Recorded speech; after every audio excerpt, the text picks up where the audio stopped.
Hello everybody, this is Toys R Us, and for this special unboxing Monday mystery reveal, that's exactly what I'm going to be doing. So if you're new to the channel, rather than me just unboxing a figure that I've just brought or swapped or whatever, I've turned it into a bit of a guessing game and invite you guys to have exactly that, a guess at what or who the character is. So this is a figure, in fact, yes, of course, don't put the answer in the comments, just put the time that you got it or the wrong guess or whatever.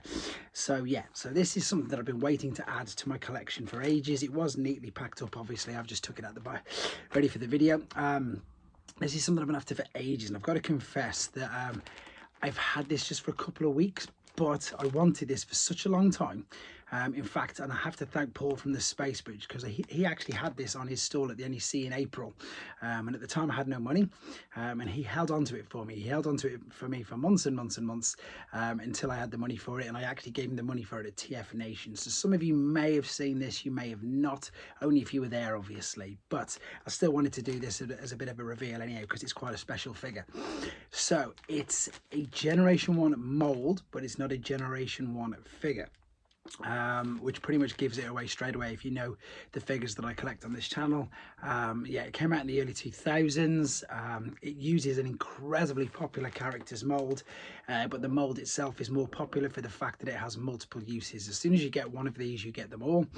And of course the mold was originally a Diaclone mold before it was a Transformer. However, this particular character, he's always there, you know. He's not a nice character, to be fair. He's a bit unscrupulous. His constant reissues, as I say, throughout the Generations toy line, throughout the Generation 1 reissues, is always there. But the reason why I like this one is because it's slightly different. I do believe that this is the first incarnation of this particular version of his character. For those of you unaware then, so it's an eHobby figure, which was basically a company licensed by Takara, and they use their molds to make the characters that we didn't get. So the character and I suppose he actually appeared, he was in Generation 1.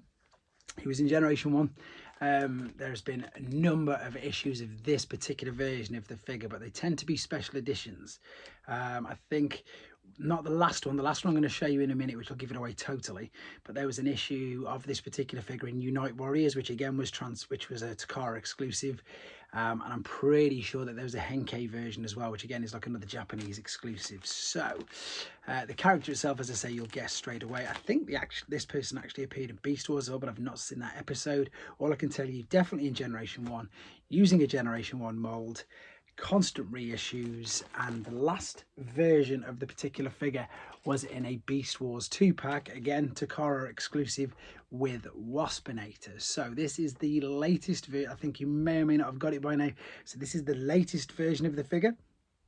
There you go. That is of course the Beast Wars Ghost Starscream, and this is what I believe to be, if I'm wrong please let me know, because I like to learn just as much as you, the first incarnation of a Ghost Starscream. So there you go, it's an eHobby exclusive, it's a Japanese exclusive, it is the Generation 1 mold, and it is of course Ghost Starscream.